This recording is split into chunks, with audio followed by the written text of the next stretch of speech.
Ma question, c'est par rapport aux irrégularités.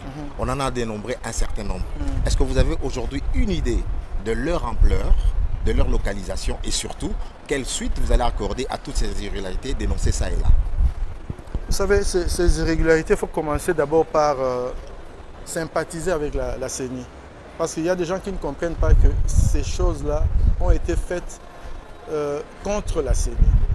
Nos agents ont été séquestrés et violemment écartés du processus. Même les témoins des partis politiques ont été attaqués à certains endroits.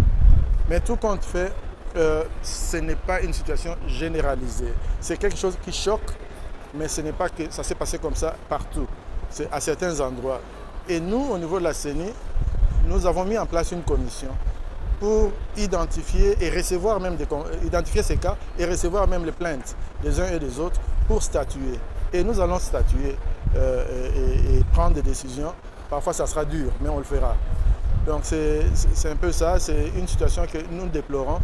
Et il y a des gens qui se sont organisés pour faire ce genre de choses, mais qui n'oublient pas que cette machine-là n'a pas dévoilé tous ses secrets. Ils ont fait ce qu'ils ont fait. Ils pensent qu'ils l'ont fait ni vu ni connu. Ils seront surpris. On parle aussi de sabotage même au sein même de la CENI. Ça, les enquêtes nous permettent de le savoir.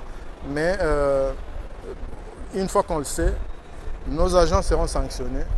Et ceux des candidats qui se seront adonnés à ce jeu-là, eux aussi seront sanctionnés. Vous avez déjà récolté plusieurs plaintes ou bien plusieurs? On les reçoit, il y a des plaintes. Une dizaine, une vingtaine, une centaine? Non, on n'a pas compté. Mais ce qu'il faut noter, c'est que bon nombre de ces plaintes, nous les avons reçues de nos agents. Parce qu'il ne faut pas donner l'impression que tous nos agents se sont adonnés à ce jeu-là. La plupart de nos agents ont défendu l'institution. Ils ont filmé ce qui se passait. Et je dois aussi remercier la population. La population a été très vigilante. Ce qu'il faut comprendre ici, il y a des gens qui ne veulent pas comprendre que ce n'est pas le fait de la CENI. La CENI a essayé d'organiser un bon processus électoral. Mais malheureusement, il y a des gens qui ont pris nos bureaux d'assaut et même en otage. Évidemment, ils ont même été plus forts que les forces de sécurité qui parfois n'étaient pas armées. Et ils ont pu faire ce qu'ils ont pu faire. Moi, je pense que la leçon à retenir, c'est celle-là. Il faut que la sécurisation soit prise vraiment au sérieux. Mais la CENI ici doit bénéficier de la sympathie de l'opinion publique. Ce n'est pas nous qui avons voulu cela. Au contraire, à notre niveau, nous avons tout bloqué.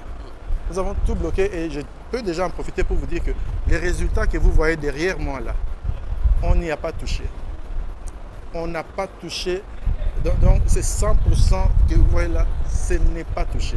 C'est-à-dire nous avons promis la transparence, nous avons promis l'intégrité du processus et nous le faisons. Ce qui arrive au niveau du terrain, c'est très déplorable, mais c'est quelque chose que nous devons tous condamner, nous devons travailler contre ce genre de pratiques, sinon les gens ne croiront plus aux élections.